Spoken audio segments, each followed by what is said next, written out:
ప్రజల్ని బాధ పెట్టే ఎలాంటి సమస్యలను కూడా మనం ఎప్పుడూ ఉపేక్షించే పరిస్థితి ఉండదు. అలాంటి పరిస్థితుల్లో ఇలాంటి సంఘటన జరిగినప్పుడు ఇప్పుడు నేను మిమ్మల్ని అందరినీ చూశాను. ఒకే మాట మీద ఉన్నారు. అందరం కూడా ఏ కులమైనా, ఏ మతమైనా, ఏ ప్రాంతమైనా అందరం కూడా భారతదేశం కోసం పనిచేస్తామని ముక్త కంఠతో చెప్పారు.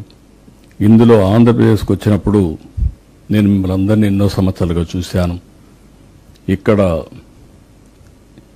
ప్రజాస్వామ్యంలో విభేదాలు ఉండొచ్చు, ఒక్కొక్కరు ఒక అభిప్రాయంతో సిద్ధాంతాలతో ఏకీభవించకపోవచ్చు. కానీ రాష్ట్ర భవిష్యత్తు వచ్చినప్పుడు, దేశ భవిష్యత్తు వచ్చినప్పుడు ఎప్పుడూ వెనకాడిన సందర్భాలు లేవు. రెండోది, మత విద్వేషాలు కూడా లేనటువంటి రాష్ట్రం ఈ ఆంధ్రప్రదేశ్ రాష్ట్రం అని చెప్పి కూడా నేను మీకు తెలియజేస్తున్నా. అందుకే మనందరం ఈరోజు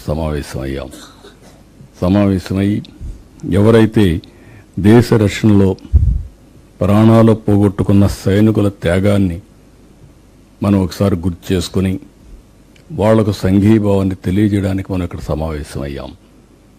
భారతదేశం చేసే పోరాటానికి మనం ముక్త కంఠంతో వారికి కూడా సంఘీభావాన్ని తెలియజేయడానికి మనం ఇక్కడ సమావేశమయ్యాం. అదే మాదిరిగా మీరు చూస్తే సరిహద్దు రాష్ట్రాలు ఎంతో ఈ 5-6 రోజుల నుంచి ఈ బాంబుల మొత్తం ఎక్కడికక్కడ నానా ఇబ్బందులు పడ్డారు. కొంతమంది అయితే పిల్లలు చదువుకునే వాళ్ళు కూడా డిస్టర్బ్ అయ్యి సొంత రాష్ట్రాలకు వచ్చేసే పరిస్థితికి వచ్చారు. అయితే ఈరోజు ఇంత మునిపే మనం చూసాం. 3:30 గంటలకి 2 దేశాల మధ్య ఎవరైతే ఈ యొక్క ఆర్మీ చీఫ్లు ఉన్నారో వాళ్ళందరూ మాట్లాడుకుని కాల్పుల విరమణ చేయాలని చెప్పి ఆలోచించడం, ఈ కాల్ కూడా పాకిస్తాన్ నుంచి రావడం, భారతదేశం ఒప్పుకోవడం, ఈ రెండు చూసినప్పుడు మళ్ళీ మన దేశం ఎప్పుడు కూడా యుద్ధం చేయాలని కానీ ఇలాంటి ఆలోచన ఎప్పుడూ లేదు. కానీ ఉగ్రవాదం మీద, టెర్రరిస్టుల పైన రాజీ లేని పోరాటం చేస్తామని ముందు చెప్పారు. దానికి ఎప్పుడూ కట్టుబడి ఉంటారు. అందుకే ఇప్పుడే మీరు చూస్తే సీజ్ ఫైర్ కూడా పాకిస్తాన్ నుంచే వచ్చింది. వాళ్ళు ఫోన్ చేసిన తర్వాత మన వాళ్ళు కూడా దీన్ని ఆమోదించే పరిస్థితికి వచ్చారు. ఈరోజు 5 గంటల నుంచి ఇది అమల్లోకి వచ్చింది. అంటే మన మీటింగ్ జరిగేటప్పుడే ఇది అమల్లోకి వచ్చింది. ఇది ఒక శోభా పరిణామం అని చెప్పి కూడా నేను మీకు తెలియజేస్తున్నా. మళ్ళీ 12వ తారీఖున సమీక్షలు చేసుకుంటున్నారు. అయితే మనందరం చేయాల్సింది, ఎవరైతే ఈ యుద్ధంలో నష్టపోయిన వారికి అందరికీ సంతాప తీర్మానం కింద వాళ్ళ యొక్క నివాళులు అర్పించడం, అదే మరిగా ప్రధానమంత్రి, కేంద్ర ప్రభుత్వం ఏ నిర్ణయం తీసుకున్నా దేశ భవిష్యత్తు కోసం వారికి అండగా ఉంటామని మనమందరం తీర్మానం చేసి, అదేవిధంగా ప్రజా చైతన్యం కూడా తీసుకురావాల్సిన అవసరం ఉంది. ప్రజలను అప్రమత్తం చేయాల్సిన అవసరం ఉంది.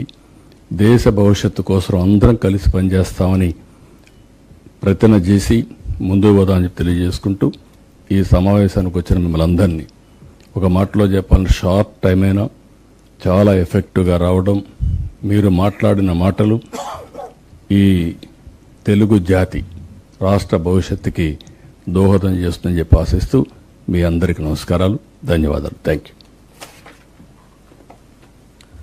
You sir. His Excellency governor Shri yes Abdul Nazir గారు,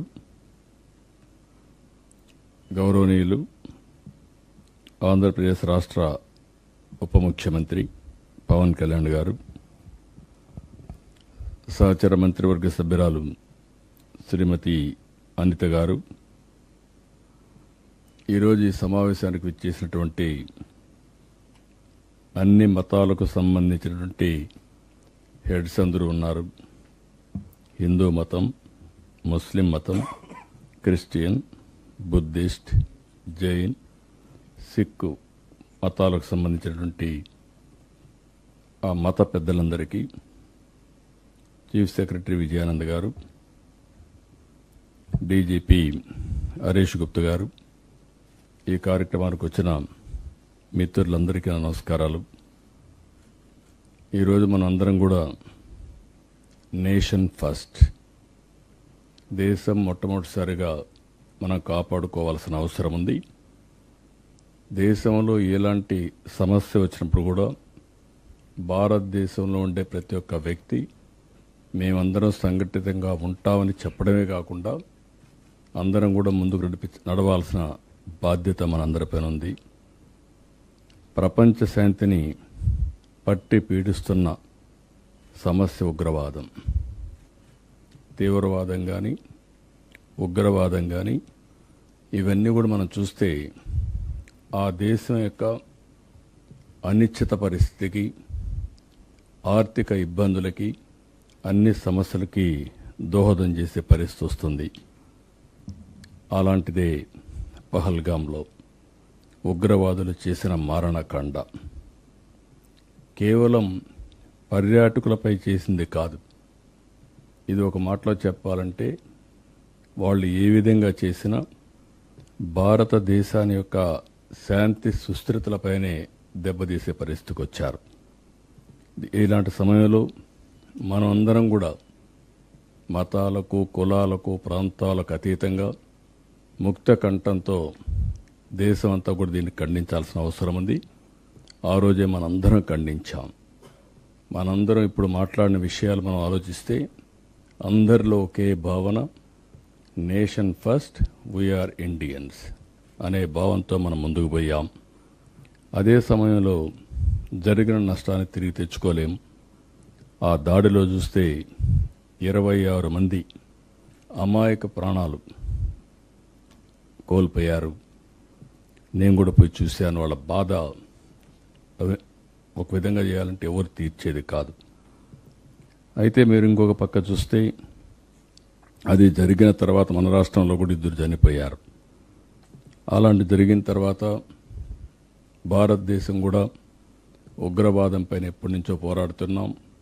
ఆ పోరాటంలో ముందుకు పోవడం, దాన్ని ఉగ్రవాదం మీద పోరాడిన విషయం కూడా మనం చూస్తున్నాం.